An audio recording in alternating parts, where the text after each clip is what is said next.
تو اللہ تعالیٰ نے یہ ایک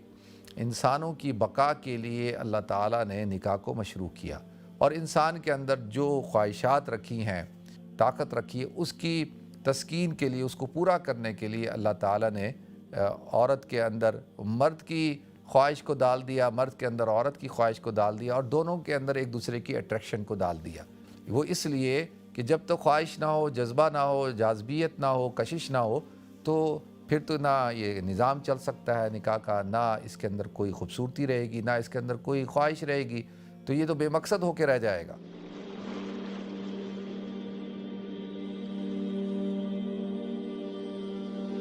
وَالْعَاقِبَةُ لِلْمُتَّقِينَ وَالصَّلَاةُ وَالسَّلَامُ عَلَىٰ أَشْرَفِ الْأَنْبِيَاءِ وَالْمُرْسَلِينَ وَعَلَىٰ آلِهِ وَصَحْبِهِ أَجْمَعِينَ۔ اما بعد، فاعوذ باللہ السمیع العلیم من الشیطان الرجیم، بسم اللہ الرحمن الرحیم۔ محترم ناظرین کرام، بزرگان دین اور میری عزیز ماؤں اور بہنوں بھائیوں، السلام علیکم ورحمۃ اللہ وبرکاتہ۔ ناظرین، قرآن پاک میں اللہ رب العزت نے ارشاد فرمایا ہے، فَانْكِحُوا مَا طَابَ لَكُم مِّنَ النِّسَاءِ مَثْنَىٰ وَثُلَاثَ وَرُبَاعَ۔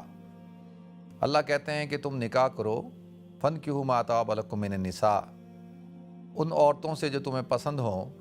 مثنیٰ و ثلاثہ و رباع، دو دو، تین تین اور چار چار۔ فَإِنْ خِفْتُمْ أَلَّا تَعْدِلُوا فَوَاحِدَةً، اور اگر تم انصاف نہ کر سکو، اگر تمہیں خوف ہو اس بات کا کہ تم ان کے درمیان انصاف نہیں کر سکو گے، تو فَوَاحِدَةً، تو پھر تمہیں ایک ہی نکاح کرنا چاہیے۔ لہذا ناظرین، نکاح شریعت کا حکم ہے، نکاح حضور اکرم صلی اللہ علیہ وسلم کی سنت ہے، اور نکاح نصف ایمان ہے۔ حضور اکرم صلی اللہ علیہ وسلم نے ارشاد فرمایا، یا معاشر الشباب، اے نوجوانوں کی جماعت، من استطاع منکم الباء فلیتزوج، کہ تم میں سے جو شخص اس بات کی استطاعت رکھتا ہے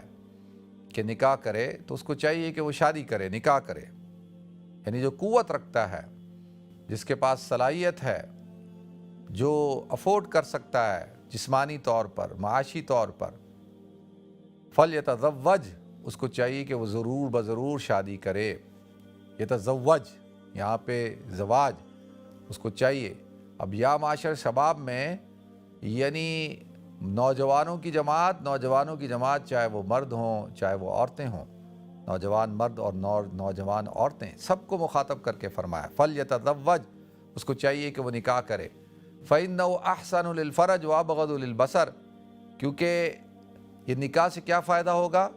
فَإِنَّهُ أَحْسَنُ لِلْفَرْجِ، کہ یہ تمہاری شرم گاہوں کی حفاظت کا ذریعہ بنے گا، وَأَبْغَضُ لِلْبَصَرِ، اور تمہارے نگاہوں کے نیچے ہونے کا سبب بنے گا۔ اور جو نہیں رکھتا، مَن لَم یستطع، کہ جو اس کی صلاحیت نہیں رکھتا،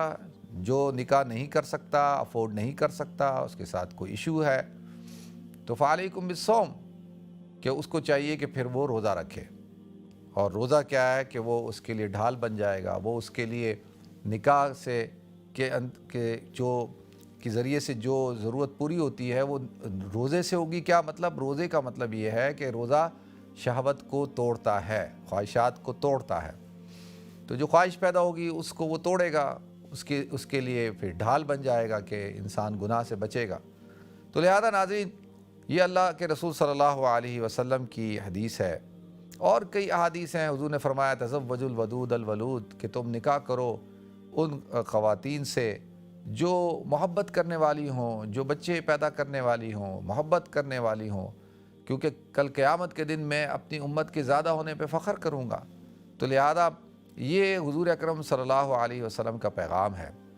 اور قرآن کا پیغام ہے، فَانْكِحُوا، نکاح کرو۔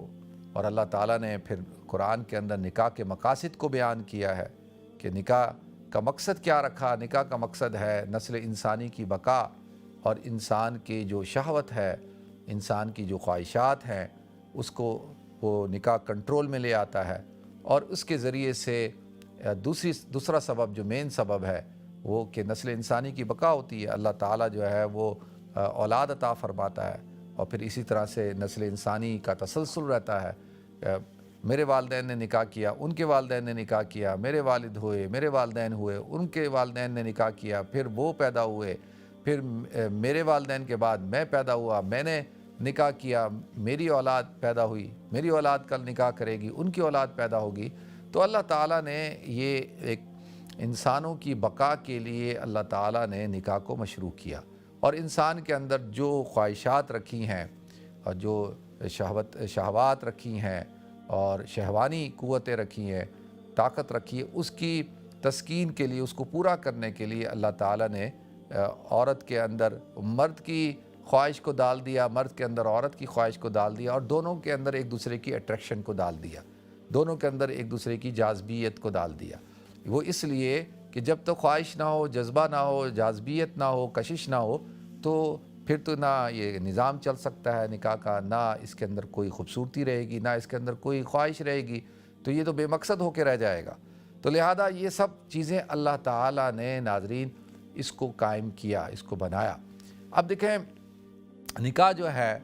اس کا جو مین کانسیپٹ ہے وہ کیا ہے، وہ تو میں نے آپ کو بتا دیا۔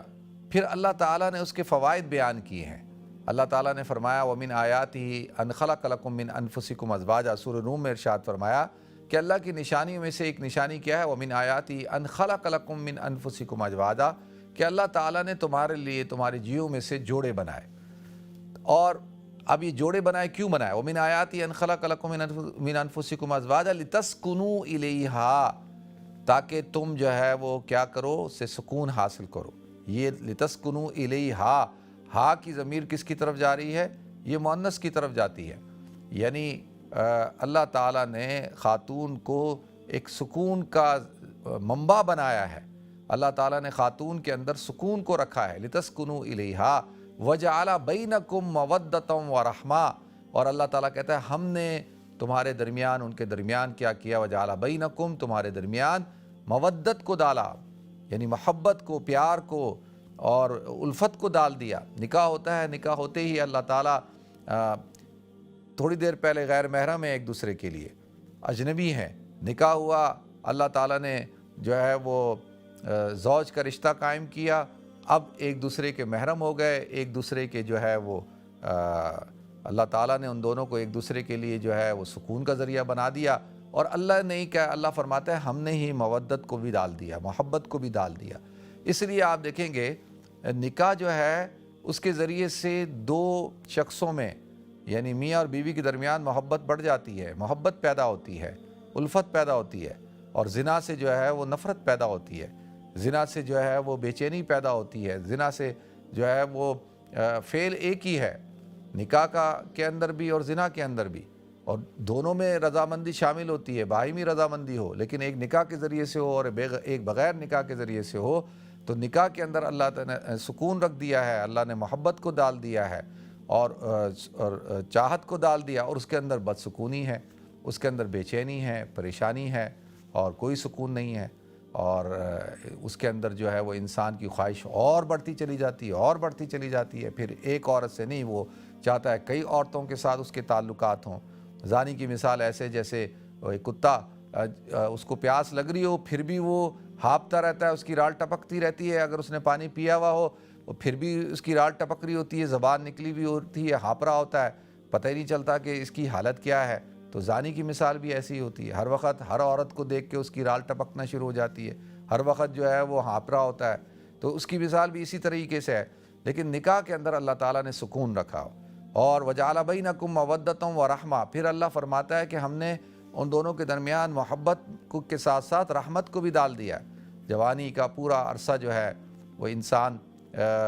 محبت کے ساتھ، جوش و جذبے کے ساتھ گزارتا ہے، اس کے اندر انسان کے اندر جوانی ہوتی ہے، طاقت ہوتی ہے، اور جذبات ہوتے ہیں اور خواہشات ہوتی ہیں۔ پھر جیسے ہی انسان بوڑھا ہو جاتا ہے تو بوڑھا ہو جانے کے بعد وہ جوانی کا جذبہ کم ہو جاتا ہے، جوش کم ہو جاتا ہے، جذبات کم ہو جاتے ہیں، اب جو ہے رحمت کا جذبہ غالب ہو جاتا ہے، دونوں میاں بیوی ایک دوسرے کے لیے رحمت کا سبب بن جاتے ہیں، ایک دوسرے کا سہارا بن جاتے ہیں، ایک دوسرے کے لیے جو ہے وہ ایک دوسرے کو راحت دینے والے بن جاتے ہیں، اور ایک دوسرے کا خیال رکھتے ہیں۔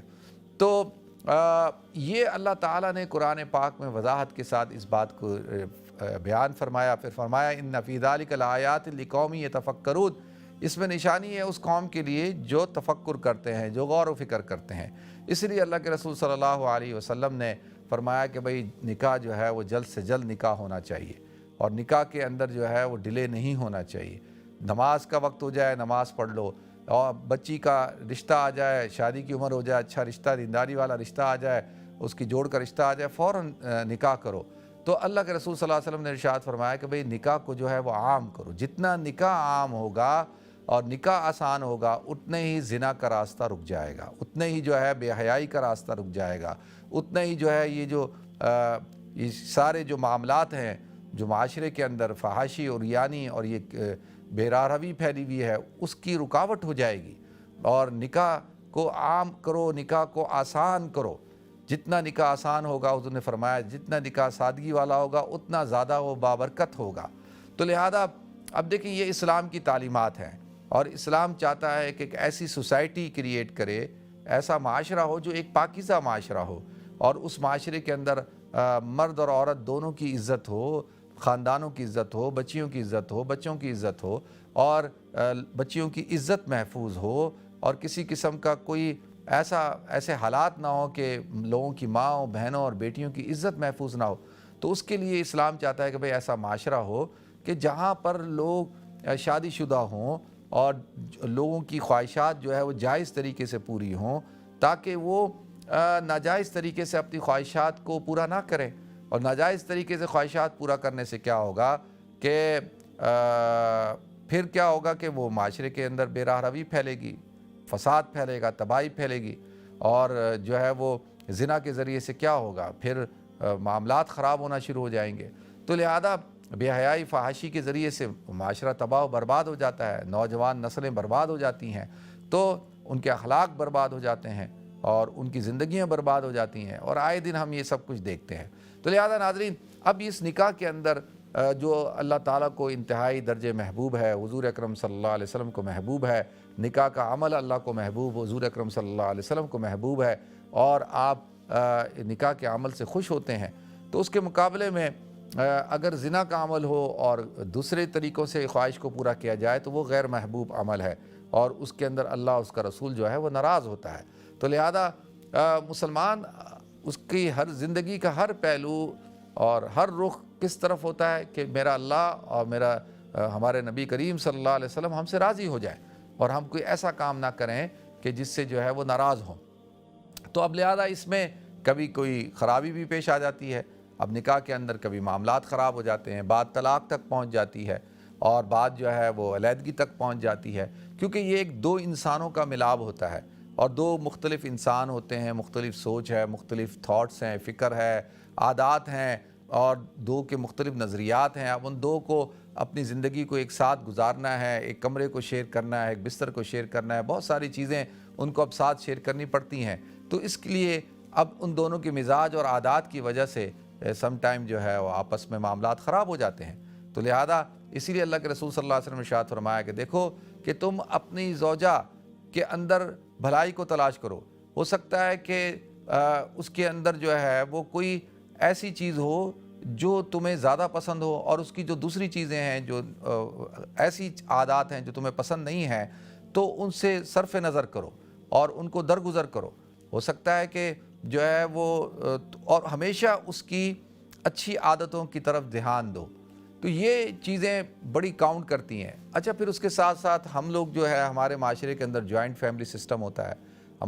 ہمارے خاندانوں میں جو ہے وہ میل ملاپ ہوتا ہے، آنا جانا ہوتا ہے، 10,000 اور چیزیں ہوتی ہیں۔ پھر شادی تو دو افراد کرتے ہیں، لیکن دو افراد کا معاملہ نہیں ہے، یہ دو خاندانوں کا معاملہ ہوتا ہے، اور پھر اس کے اندر جو ہے وہ کئی قسم کے ایشوز کھڑے ہو جاتے ہیں، اور کئی قسم کے معاملات کھڑے ہو جاتے ہیں۔ بہت سم ٹائم میاں بیوی کے درمیان کسی قسم کا کوئی اختلاف نہیں ہوتا، لیکن ارد گرد کے لوگ جو ہے وہ اختلاف کو پیدا کر دیتے ہیں اور مسائل کھڑا کر دیتے ہیں۔ تو یہ ساری چیزیں ہوتی ہیں، ان کی بنیاد پہ کبھی ہم دیکھتے ہیں کہ بھئی طلاقیں بھی ہو جاتی ہیں، کبھی ایسا بھی ہوتا ہے کہ بھئی عورت جو ہے وہ خلا لینے پہ مجبور ہو جاتی ہے۔ تو یہ ساری دیکھیں زندگی کے اندر اللہ تعالیٰ نے ان سب چیزوں کو رکھا ہے،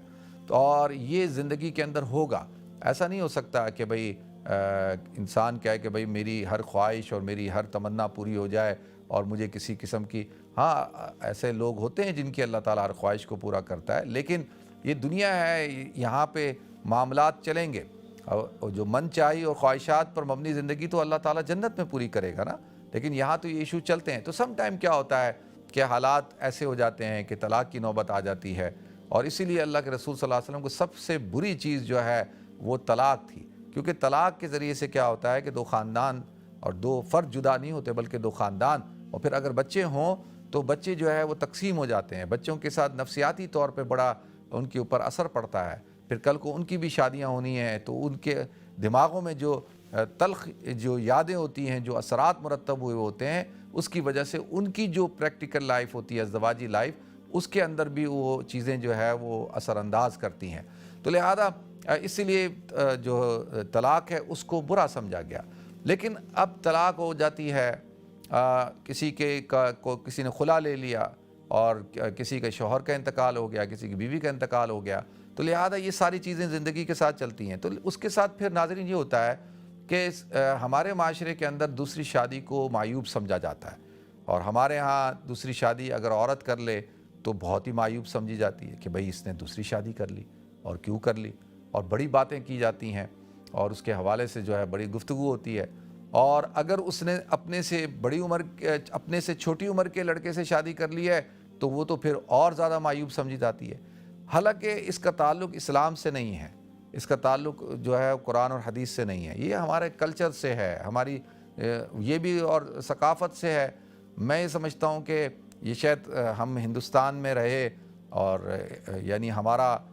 رہنا سہنا اور میل جول جو تھا وہ ہندو مذہب کے لوگوں کے ساتھ تھا، تو ان کے ہاں یہ دوسری شادی بڑی معیوب سمجھی جاتی تھی، ان کے ہاں پھر یہ سب چیزیں جو ہے بڑی عمر کے عورت جو ہے وہ چھوٹی عمر کے مرد سے شادی کر لے اس کو معیوب سمجھا جاتا تھا، تو اس کی وجہ سے جو ہے ہمارے ہاں بھی یہ چیزیں ہو گئیں۔ اور اگر ایک مرد چھوٹی عمر کی عورت سے شادی کرے تو اس کو جو ہے وہ معیوب نہیں سمجھا جاتا،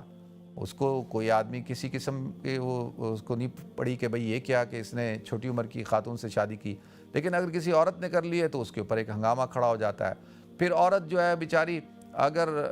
اس کے ساتھ کوئی مس ہیپ ہو گیا، اگر طلاق ہو گئی ہے، تو ہماری سوسائٹی میں یہ سمجھا جاتا ہے کہ یہ طلاق جو ہے اس میں یقینی طور پر اس عورت کا ہی قصور ہوگا، اور قصوروار وہ عورت ہی کہلائی جاتی ہے، حالانکہ ایسا نہیں ہوتا۔ دیکھیں عورت بہت ہی ایکسٹریم لیول پہ جا کر جو ہے خلا لیتی ہے یا طلاق چاہتی ہے،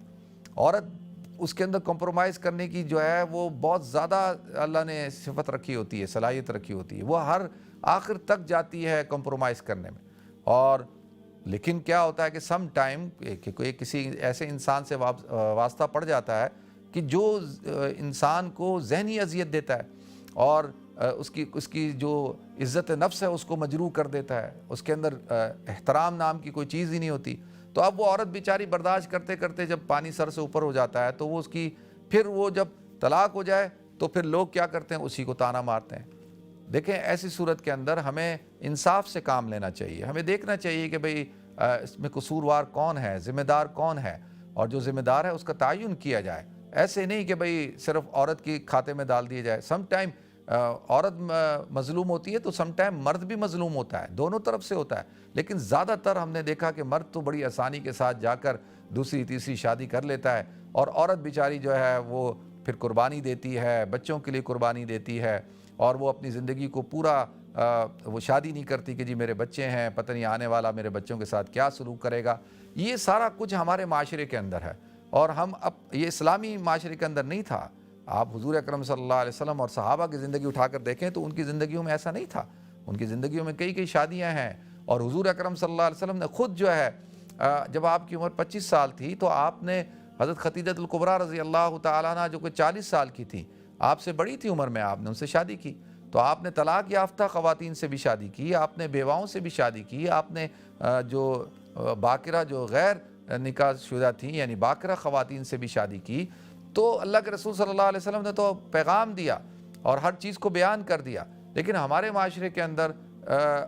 وہ عورت جو طلاق یافتہ ہو تو اس کے ساتھ شادی کرنا معیوب سمجھا جاتا ہے، وہ بیچاری جو ہے پریشان، وہ شادی کرنے کے لیے چاہتی بھی ہو تو اس کی شادی نہیں ہوتی۔ پھر اس کے ساتھ ساتھ اگر کسی عورت نے خلا لے لی ہو تو خلا کے اندر پھر کیا ہوتا ہے، وہ کہتے ہیں کہ بھئی یہ عورت جو ہے دیکھو اتنی جری ہے، اس کے اندر اتنی ہمت تھی کہ اس نے جو ہے وہ خلا لے لی، تو لہذا وہ بھی ایک بہت بڑا ایشو کھڑا ہو جاتا ہے۔ اور اگر کوئی بیوہ ہو تو بیوہ کے ساتھ بھی کئی مسائل کھڑے ہو جاتے ہیں. تو لہذا ہمیں اپنے نظریات کو، اپنی سوچ کو، اپنی فکر کو بدلنے کی ضرورت ہے. اس چیز کا تو کوئی بھی شخص جو ذی عقل آدمی ہوگا وہ کبھی بھی کوئی بے حیائی کی چیز کو اور عریانی کی چیز کو، فحاشی کی چیز کو سپورٹ نہیں کرے گا. اگر کوئی شخص جو ہے اس کو چاہیے کہ وہ اپنی پرائیویٹ زندگی کو جو ہے وہ پبلک نہ کرے. اور جو اب آپ جو ہے وہ اپنی پرائیویٹ لائف کو، اپنی نجی زندگی کو آپ سوشل میڈیا پہ ڈالتے ہیں، آپ جو ہے وہ ویڈیو بنا کر یوٹیوب پہ ڈالتے ہیں، اور پھر اس کے بعد جو ہے وہ شادی کو بھی آپ مذاق بنا لیں اور اس کو بھی آپ کاروبار کا ذریعہ بنا لیں اور مال سمیٹنے کا ذریعہ بنا لیں، تو اس سے ایک سوسائٹی کو ایک غلط پیغام جاتا ہے. ہمارے جو نوجوان طبقہ ہے اس کو ایک غلط پیغام جاتا ہے. پھر ایک طبقہ بڑا ہی محروم ہے. مجھے تو افسوس ہوتا ہے ان پر، اور افسوس کے ساتھ ساتھ ان کے والدین پہ، معاشرے پہ افسوس ہوتا ہے. بلکہ مجھے تو وہ طبقہ مظلوم طبقہ لگتا ہے کہ جو بیچارے 30 سال کی عمریں ہو گئی، ان کی شادیاں نہیں ہو رہی. لڑکیوں کی عمریں 35 سال ہو گئی، شادیاں نہیں ہو رہی. 40 سال عمر ہو گئی، شادیاں نہیں ہو رہی. اسی طرح سے لڑکے ہیں بیٹھے ہیں، ان کی عمریں 40 سال ہو رہی ہیں، شادیاں نہیں کرتے یا شادیاں ہو نہیں رہی. تو اب مجھے تو ان پہ ترس آتا ہے اور مجھے حیرانگی ہوتی ہے کہ بھئی کون سی ایسی رکاوٹ ہے. رکاوٹ کوئی نہیں ہے، یہ کوئی بندش نہیں ہوتی. یہ ہم نے ایک خول بنا لیا ہے. ہم خوف کے اندر مبتلا ہیں. ہم کہتے ہیں جی رشتے نہیں ہیں، اور بھائی رشتے ہیں لیکن آپ جو ہے کمپرومائز کرنے کو تیار نہیں ہیں. آپ جو ہے آئیڈیلزم اتنا زیادہ ہو گیا ہے کہ ہم اپنے آئیڈیلز کی تلاش کے اندر اپنی جو زندگی کا جو پرائم ٹائم ہوتا ہے، وہ پرائم ٹائم جو ہے وہ ہم برباد کر دیتے ہیں. ایک شخص ہے، اس کی عمر شادی بڑی عمر میں ہوئی تو اس سے پوچھا کہ ہاں بھائی بتاؤ کہ تمہارا شادی کے بعد کیا ایک تھاٹ ہے، کہ تم کیا پیغام دینا چاہتے ہو. اس نے کہا میرا تو پیغام یہی ہے کہ میری شادی لیٹ ہوئی اور میں اب سوچتا ہوں کہ اگر میری شادی پہلے ہو چکی ہوتی تو زیادہ اچھی بات تھی. تو لہذا ہر چیز کا ایک وقت ہوتا ہے. اسی طریقے سے نکاح کا بھی ایک وقت ہے. حضور نے جب فرما دیا یا معاشر شباب، تو اس کا مطلب شباب کس کو کہتے ہیں؟ شباب اس کو کہتے ہیں جو بھرپور جوان ہو. تو شادی کام کرنا، نکاح کرنا جوانوں کا بھرپور جوانی میں کرنی چاہیے، جب مرد بھی عورت بھی جوان ہو، اور اس سے اللہ نے ان کے اندر طاقت دی ہوتی ہے، حوصلہ دیا ہوتا ہے، ہمت دی ہوتی ہے. پھر وہ بچوں کی پیدائش کا عمل، پھر بچوں کی تربیت، پرورش، یہ ساری چیزیں وہ بڑی آسانی کے ساتھ کر لیتے ہیں. ایک وقت میں 2 بچوں کو اپنے کندھوں پہ اٹھا لیتے ہیں اور جو ہے ان کے ساتھ کھیلتے ہیں. اسی طرح عورت جو ہے وہ مضبوط ہوتی ہے اور وہ اس پروسیس سے بڑی آسانی کے ساتھ گزر جاتی ہے. جب عمر زیادہ ہو جائے تو پھر اس کے لیے کئی پیچیدگیاں پیدا ہو جاتی ہیں. تو لہذا ہمیں ان چیزوں کو بھی ایڈریس کرنا چاہیے اور بیٹھ کر اس پہ سوچنا چاہیے، خاندانوں کو، بڑوں کو، بزرگوں کو، کہ کیا وجہ ہے کہ آج چاہے وہ پاکستان ہو، چاہے وہ ہندوستان ہو، چاہے وہ انگلستان ہو، دنیا کے ہر ملک کے اندر مسلمانوں کے ساتھ ایک بہت بڑا یہ المیہ کیوں کھڑا ہو چکا ہے. اتنی اچھی لڑکیاں ہیں، اتنے اچھے لڑکے ہیں، پوچھو کہ شادی کی؟ نہیں جی شادی نہیں کی. بھائی کیوں نہیں کی؟ اپنی آپ نے اتنی پرائم زندگی گزار دی، اللہ نے آپ کو حسن دیا، جوانی دی، اللہ نے آپ کو سب کچھ دیا، تو آپ نے تو اس کو ضائع کر دیا. تو لہذا اس طرح سے جو ہے وہ کیا وجہ ہے کہ کیوں یہ مائنڈ سیٹ ڈیولپ ہوا، کس نے ڈیولپ کیا؟ ہم دیکھیں نا، بچیوں کو پڑھاتے ہیں، پڑھائیں، بہت اچھی بات ہے اور اس سے میں اس کا منکر نہیں ہوں. لیکن آپ اتنا زیادہ پڑھا رہے ہیں، آپ پڑھا رہے ہیں تو وہ پھر ایک لیول پہ کہتی جی میں تو پتہ نہیں بڑی ترم خواہ ہوں، مجھے تو یہ چھوٹا موٹا لڑکا چاہیے ہی نہیں، مجھے تو میرے لیول کا ہو یا مجھ سے ہائی لیول کا بندہ چاہیے. تو آپ نے تو اس کو پیسے کے پیچھے لگایا. اب پیسے کی ذمہ داری کمانے کی تو مرد کی تھی، عورت کی تو تھی نہیں. اسلام نے تو میاں کی رکھی تھی، شوہر کی رکھی تھی، ذمہ داری شوہر کی رکھی تھی، تو عورت کی تو رکھی نہیں تھی. آپ نے عورت کو بھی ڈال دیا، وہ بیچاری اب جو ہے معاش بھی سنبھالے اور گھر بھی سنبھالے، بچے بھی سنبھالے، سب کچھ سنبھالے. تو آپ نے عورت کے اوپر کیا کیا؟ ڈبل ذمہ داریاں ڈال دی، اور جو ہے وہ بیچاری جو ہے اب پریشان ہے. اب ڈگریاں ہیں، پیسہ ہے، سب کچھ ہے، لیکن جو ہے وہ شوہر نہیں ہے، زندگی نہیں ہے، تو لہذا بچے نہیں ہیں. تو یہ ساری چیزیں ہیں ناظرین، ان سب چیزوں کو ہمیں ایڈریس کرنے کی ضرورت ہے. اللہ تعالی ہمیں سمجھ عطا فرمائے، اللہ تعالی ہم سب کو عمل کرنے کی توفیق عطا فرمائے. وآخر دعوانا ان الحمد للہ رب العالمین.